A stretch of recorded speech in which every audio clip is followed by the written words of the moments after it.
Bienvenue. Si vous avez raté l'information d'hier et même d'aujourd'hui, Jean Messia avait ouvert une cagnotte pour la veuve d'un policier qui a été assassiné. Il a récolté 40 000 euros.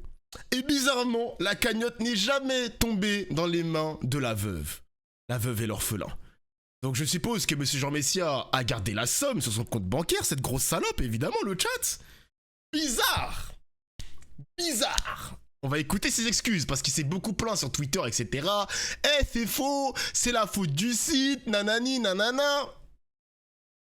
On va écouter ça tout de suite. Sur une cagnotte qui est destinée à aider les familles des agents pénitentiaires qui avaient été tués en mai 2024. Mai 2024, Vincent Vantinghem. Ah, c'était les victimes ce de commando Amra en armé qui plus. attaquait le fourgon pénitentiaire dans lequel se trouvait Mohamed Amra. Il le faisait évader. C'était un véritable bain de sang. 2 agents mouraient, Fabrice Moello et Arnaud Garcia. 3 autres étaient blessés. Et Jean Messia avait ouvert immédiatement une cagnotte pour leur venir en aide. Oui, exactement. Une cagnotte qui a été ouverte sitôt les faits produits, on pourrait dire. Et cette Bon, cagnotte le mec, a là, le récolté genre assez bizarre, là, ça y est, rapidement ça y beaucoup est. d'argent. Sauf qu'on est 2 ans après aujourd'hui et vous êtes accusé, Que notamment des gros mots, par frère. les veuves des 2 agents pénitentiaires décédés. Il y a 2 veuves, mais il y en a une qui vous accuse effectivement d'abus de confiance. Elle a déposé une plainte 44 parce 000 qu'elle euros. estime que voilà, ces fonds qui étaient sur la cagnotte, en fait, vous les êtes La veuve de Fabrice versés. Moello. Ouais. N'empêche, c'est bizarre quand même, hein, parce qu'un policier qui assassine un jeune pour un refus d'obtempérer, le mec il est devenu millionnaire.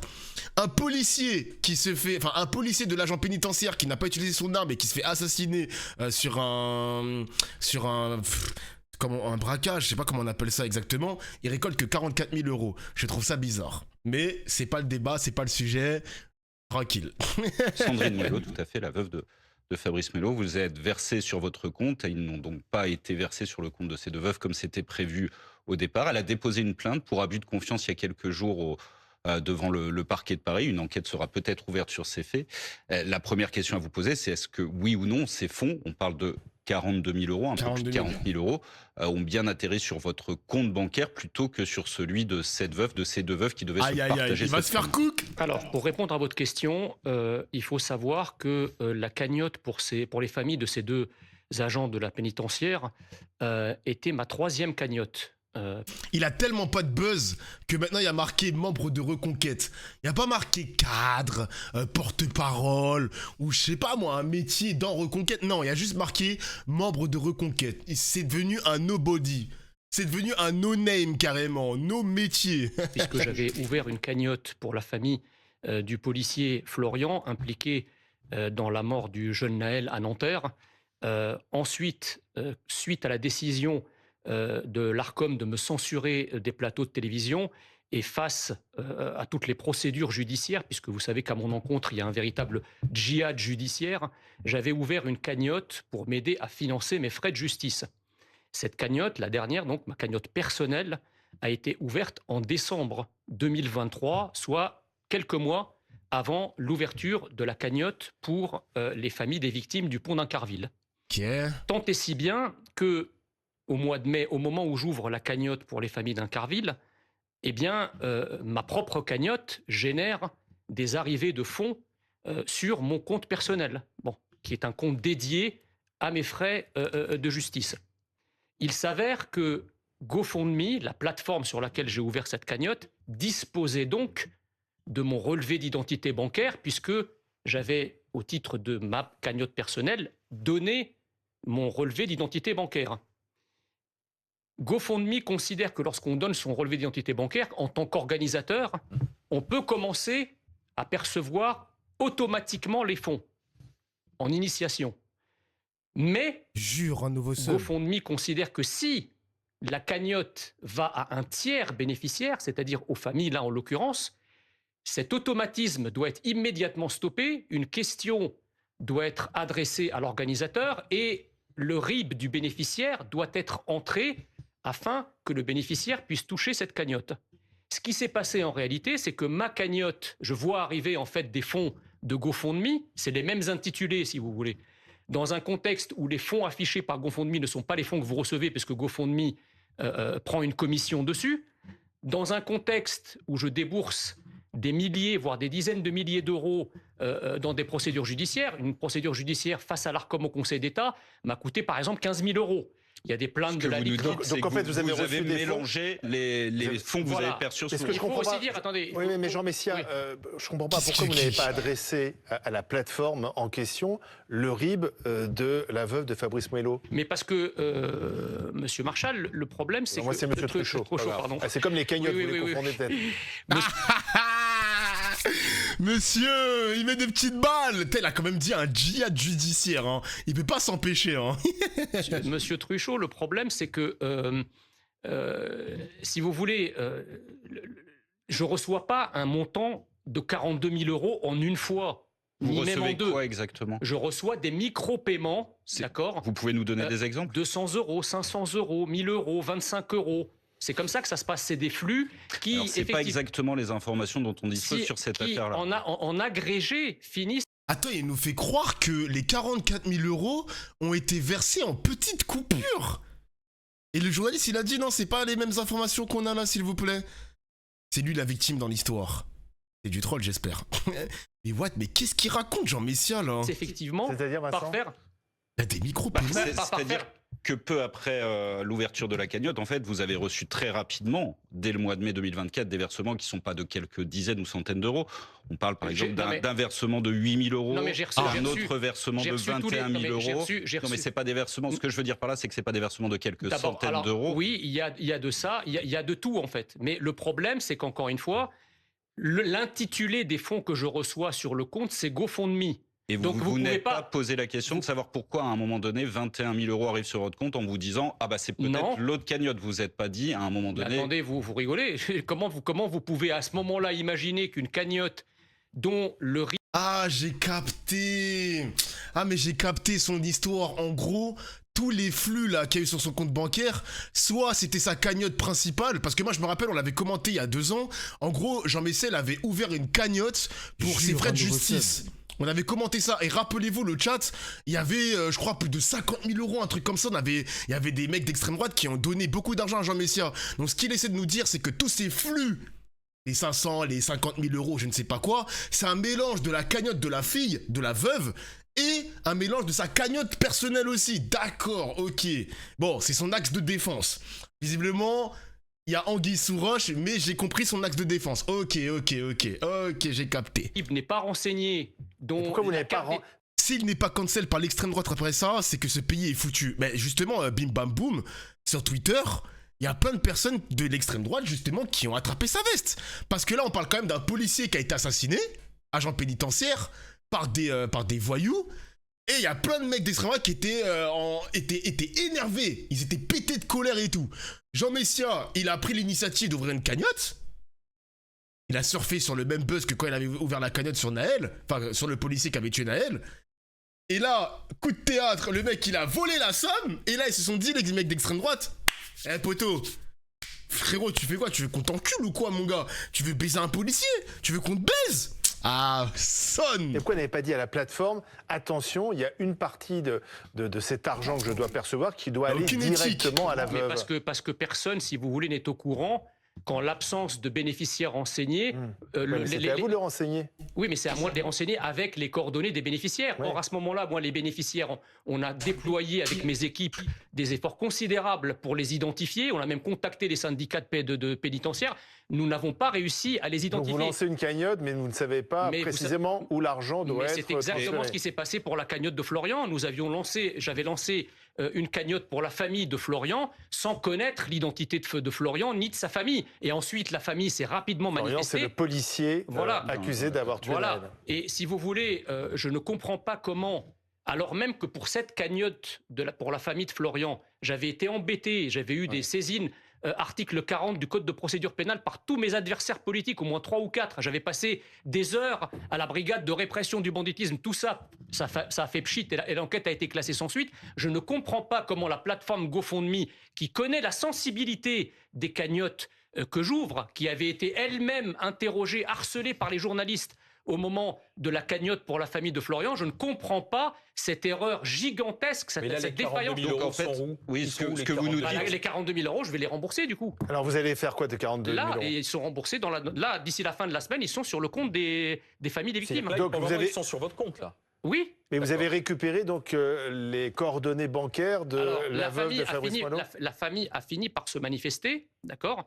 Et donc le problème, il y a un autre problème qui est arrivé. Jusqu'à présent, jusqu'il y a 2 semaines, je n'étais absolument pas au courant, la famille non plus d'ailleurs, que ces fonds avaient été indûment versés par GoFundMe par une espèce de défaillance de leur contrôle interne. Alors c'est pas une défaillance. Ouais, il a attendu que maintenant, hein. Il a attendu que la mayonnaise prenne pour se dire ah merde. Ah, je suis cramé.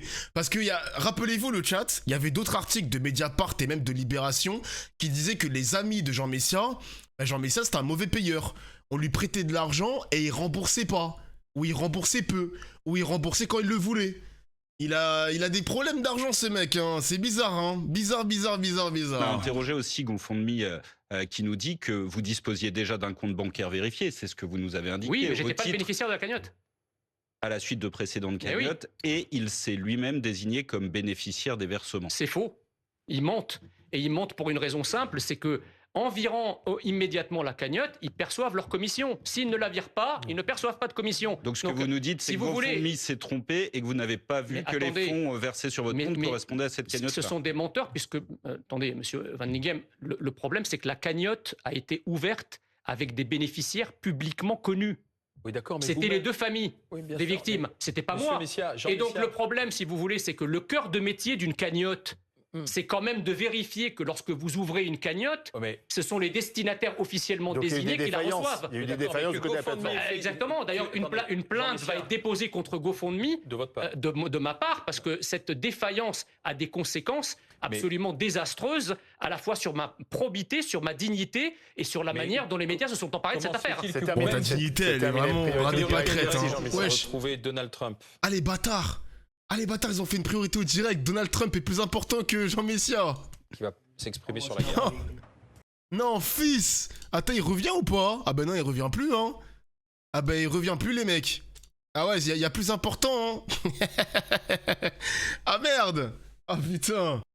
Alors, bon, vous connaissez Domingo, streamer politique, non, streamer divertissement, les gars, streamer divertissement. Il a fini sur Twitch gauchiste, donc forcément, il a peut-être eu une take politique à gauche à droite et j'ai envie d'écouter. J'écoute. Non, mais putain, oh là, l'ambiance entre... Moi, j'ai trouvé ça génial qu'il n'y ait pas de rivalité sur les événements, tu vois. Amine, à la conférence de presse la veille, il a été, tu vois, dans un truc où justement il disait force aux gars du rugby. Enfin, il y avait vraiment un lien où il n'y a aucune rivalité. Et les gens ont voulu se créer un truc de rivalité, de qu'est-ce qui était mieux. En fait, d'opposition, tu vois. Il y a un vrai truc où, comme d'hab, on est 90-95% à être normaux, à voir du contenu. Merci Toulki pour le sub. Dofla, t'es populaire auprès des meufs. Vas-y, arrêtez les gars, venez, on reste concentrés là. Restez concentrés le chat là. À voir justement les trucs qui sont cool. Et il y a toujours ces 5-10% des gens qui vont être les plus verbaux, qui vont essayer justement de foutre la merde. Il y a une réalité où ces 5-10% de gens, il y a des gens qui sont hyper racistes, il y a des gens qui... les mecs, c'était en mode... j'ai vu le chat un moment, parce que nous on était au resto la veille quand je regardais la minorité bruyante, exactement, qui cherche à tout prix à opposer. T'avais en mode... comment ça s'appelle, la Marseillaise. Du coup, dans le chat, t'avais les mecs qui disaient « Oh, ça fait bien chier les filles, ça, hein, des bons Français qui chantent la Marseillaise !» T'es en mode « Mais les gars, vous êtes zinzin pour avoir un peu parlé à des mecs comme Diego ou tu sens que c'est pas du tout les valeurs. » De l'autre côté, t'avais les mecs qui étaient en mode sur les Eleven, qui attendaient la moindre fausse erreur, qui étaient en mode en train de scanner, en mode « Alors attends, est-ce que lui, attends, parce que lui, il est rebeu, il chante la Marseillaise. » Ouais, Boumé-sama, il est venu, il a pas chanté la Marseillaise. Et les gens étaient en mode mais c'est un arabe, il a pas chanté la Marseillaise, honte à toi et tout. Et je pense que Domingo il parle de lui là. Il la chante pas. Attends, il fait quoi avec sa bouche là? Est-ce qu'il est en train de la chanter? Non, lui il la chante pas, lui on l'allume. Lui là. Son Matrix, et en même temps, pour des gauchistes, 3 petits points. Et tu vois, mais t'es juste une merde en fait de foutre ça là-dedans. Tu vois, t'es une merde. Et il y a eu tellement de débats derrière de savoir à quel point. Du coup, les gens, ils ont commencé à dire juste que tous ceux qui faisaient du rugby, c'était des fascistes. T'es en mode mais c'est parfait les gars. C'est genre vraiment, j'ai l'impression que c'est comme ça que là on va aller vers 2027 dans des bonnes conditions. Utilisons fasciste dès qu'un mec chante la Marseillaise, c'est les meilleures conditions pour banaliser des mots qui ont une importance où il y a justement des actes qui sont bien présents en France, et du coup là on l'utilise pour tout, où t'es en mode, c'est tout simplement foutu en fait, tu vois. Si on est comme ça, on est juste tout simplement foutu. Il y a des débats, tu vois, qui peuvent être lancés justement, j'ai vu sur le sponsor de la marine et tout, par exemple. Non mais évidemment, Twitch gauchiste, il a trouvé un truc à dire. En fait, il a juste clippé le moment pour le mettre sur Twitter. On va écouter les commentaires tout à l'heure, les amis, mais je pense que Domingo, il a dû se faire insulter, quoi. Jure, un nouveau sub. Et puis les gars, tombons pas dans ce piège. Vous pouvez ne pas apprécier la Marseillaise dans ses paroles, ça y a pas de souci, y a aucun problème. Mais faut pas tomber dans le piège, je pense qu'on est assez mature là-dedans, pour se dire que chanter la Marseillaise ne fait pas de toi un mec qui va voter Marine Le Pen. Soyons pas stupides les mecs. Soyons pas stupides.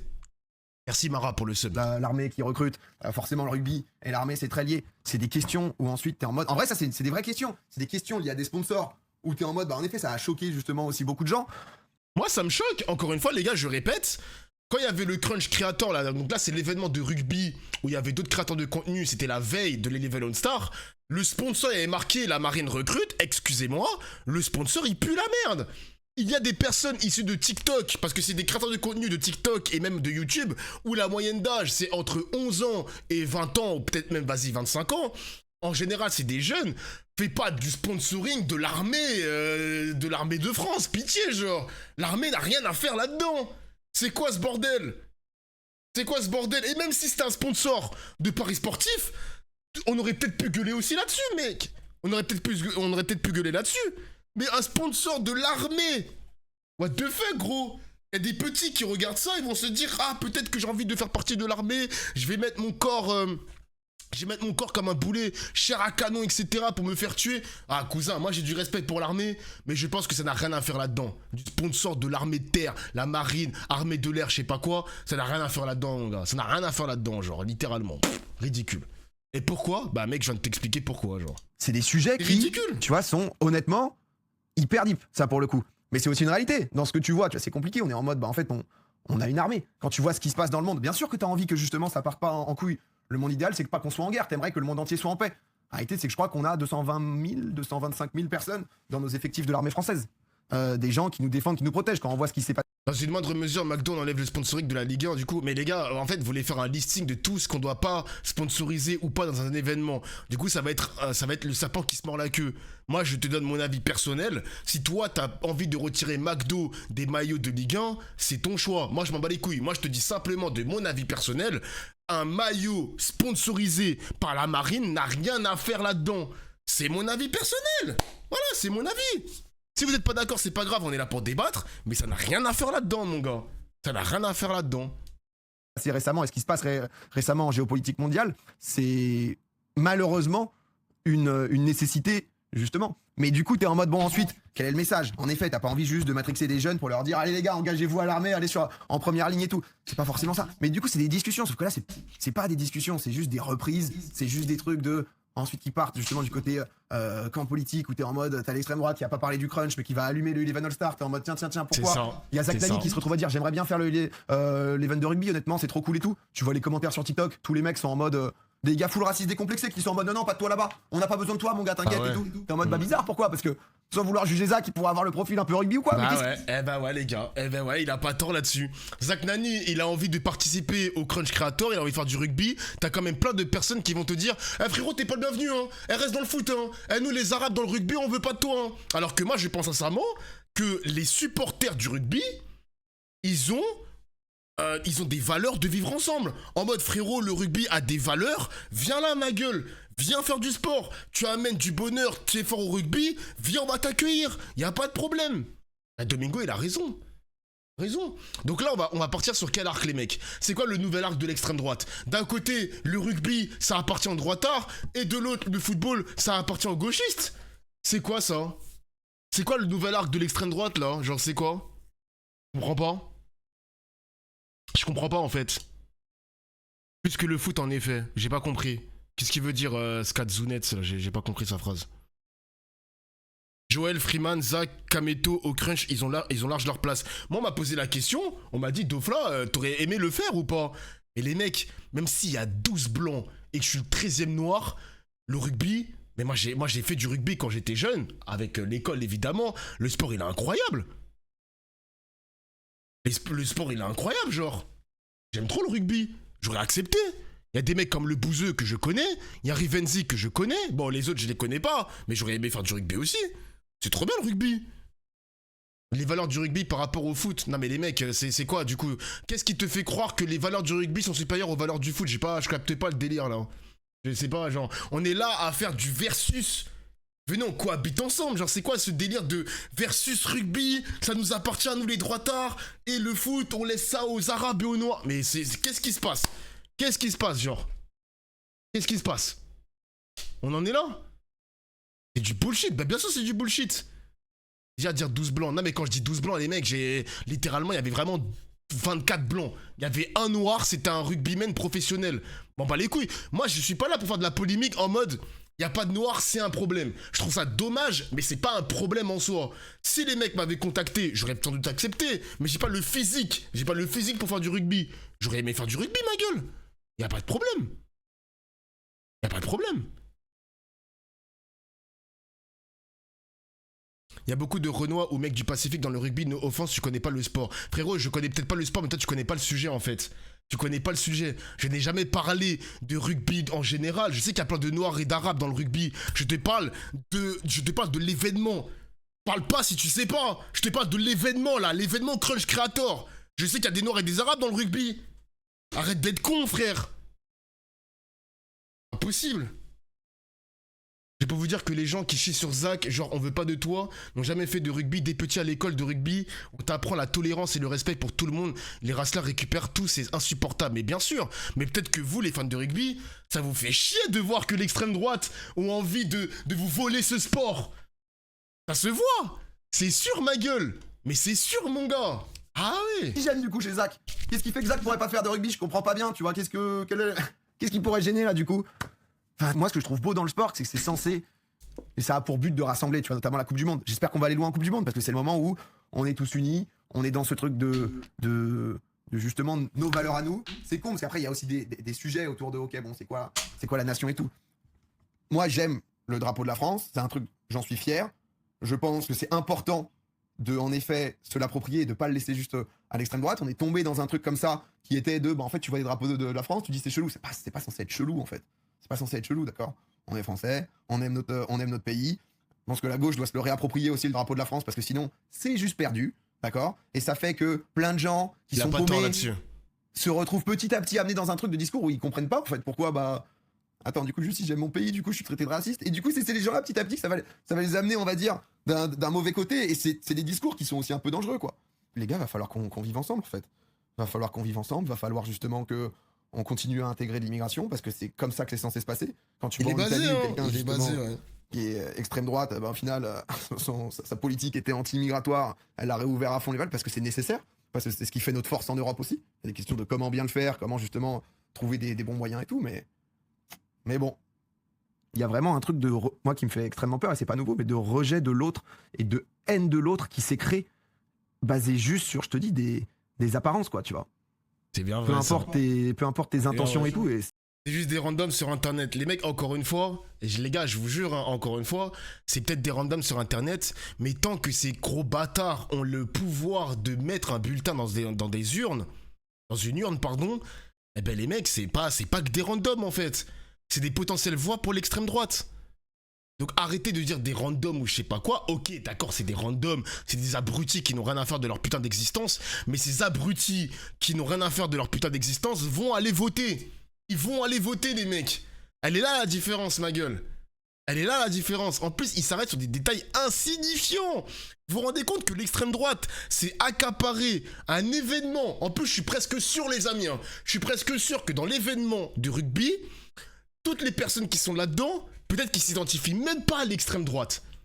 Ça se trouve, ils s'identifient même pas à des Bardella. Je dis pas que c'est des pro-LFI, hein, j'ai pas dit ça. Je dis simplement que ça se trouve, il y a un monde où ces mecs-là pissent sur l'extrême droite. Vous vous rendez compte? En plus, c'est dangereux. Parce que Rivenzi qui a participé à l'événement, le Bouzeux qui a participé à l'événement, à force de voir l'extrême droite s'accaparer ce sport, peut-être que les gens idiots vont dire « Ah, le Bouzeux, il est d'extrême droite. Ah, Rivenzi, il est de droite. » ou je ne sais pas quoi. Frère, on va tomber dans ce piège-là. Mais moi, je vous ai dit que 2027, ça va être cardio, les mecs. Hein. Je vous l'ai dit. Hein. C'est totalement terrifiant, quoi. Ça va être carvu de ouf. C'est vraiment totalement terrifiant. En vrai, mon souhait là vraiment en Coupe du Monde, c'est qu'on aille loin. Je te dis, si on va loin en Coupe du Monde, on a un mois de bonheur en termes de pays, tu vois. On va pouvoir vivre ensemble, faire la fête ensemble, être heureux ensemble. Oui, bon, après, on va aller faire la fête ensemble, etc. pour se détester 3 mois plus tard, Domingo, hein, parce que après la Coupe du Monde, crois-moi que la bataille va commencer, hein. Crois-moi que ça va commencer, bro. Attends. Je suis comme As. C'est la force. Ah là là là là là là. Enfin bref.